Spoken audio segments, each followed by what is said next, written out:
राहुल गांधी ने बिहार चुनाव से पहले एक बार फिर वोट चोरी का मुद्दा गरमा दिया है और आज प्रेस कॉन्फ्रेंस कर चुनाव आयोग और बीजेपी पर गंभीर आरोप लगाए हैं। उन्होंने साफ कहा कि जो कुछ भी मैं कर रहा हूं, वो पूरी जिम्मेदारी के साथ कर रहा हूं और मेरे पास इसके सबूत भी हैं। राहुल गांधी का आरोप है कि वोटर लिस्ट से हजारों लोगों के नाम जबरन काट दिए गए, जिससे ये साफ होता है कि चुनाव प्रक्रिया को व्यवस्थित तरीके से प्रभावित किया जा रहा है।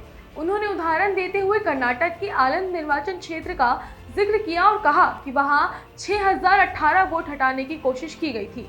दिलचस्प बात यह है कि ये पूरी गड़बड़ी एक संयोग से सामने आई, जब बूथ लेवल ऑफिसर ने देखा कि उसके अपने चाचा का नाम वोटर लिस्ट से गायब है और जांच की गई तो पता चला कि वोट हटाने वाला नाम किसी पड़ोसी के नाम से दर्ज हुआ है, जबकि पड़ोसी को इसकी कोई जानकारी नहीं थी। यानी जिस व्यक्ति ने वोट हटाया और जिसका वोट हटाया गया, दोनों को ही इस बारे में कोई खबर नहीं थी। राहुल ने कहा कि ये किसी और ताकत का किया धरा है, जिसने पूरी प्रक्रिया को हाईजैक कर लिया। उन्होंने आरोप लगाया कि मतदाताओं के नाम काटने के लिए सॉफ्टवेयर का इस्तेमाल हुआ और ऑटोमेटिक तरीके से हजारों आवेदन दाखिल किए गए, जिनमें से ज्यादातर लोगों को पता ही नहीं था कि उनके नाम पर यह काम किया गया है।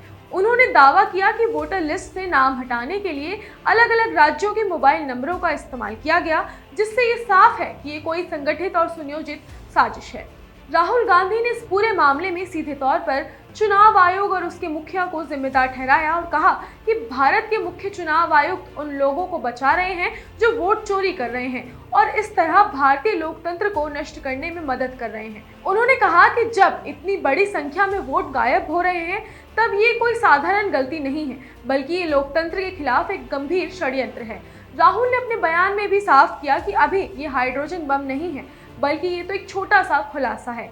असली हाइड्रोजन बम आने वाला है, जो युवाओं को ये दिखाएगा कि किस तरह से चुनावों में धांधली की जा रही है। यानी कांग्रेस लगातार ये संकेत दे रही है कि उसके पास और भी बड़े सबूत हैं, जिनके उजागर होने से सत्ता पक्ष और चुनाव आयोग की मुश्किलें और बढ़ सकती हैं। इस पूरे घटनाक्रम ने न केवल विपक्ष और सत्ता के पक्ष के बीच तीखी बयानबाजी को जन्म दिया, बल्कि चुनाव आयोग की निष्पक्षता और विश्वसनीयता पर भी सवाल खड़े कर दिए हैं। राहुल गांधी की ये प्रेस कॉन्फ्रेंस सिर्फ आरोप लगाने तक सीमित नहीं थी, बल्कि इसमें उन्होंने तकनीकी तौर पर बताने की कोशिश की कि किस तरह मोबाइल नंबरों, सॉफ्टवेयर और फर्जी आवेदन का इस्तेमाल कर मतदाताओं के अधिकारों को छीना गया। उनकी इस आक्रामक रणनीति का सीधा मकसद बिहार और आने वाले चुनावों में माहौल गरमाना और युवाओं व मतदाताओं को ये विश्वास दिलाना है कि कांग्रेस इस मुद्दे को गंभीर रूप से उठा रही है और वोट चोरी जैसे मामलों को देश के सामने बेनकाब करेगी। इस तरह राहुल गांधी का ये बयान एक तरफ बीजेपी और चुनाव आयोग के लिए चुनौती है, तो दूसरी तरफ चुनावी राजनीति में विपक्ष के एजेंडे को मजबूत करने की कोशिश भी।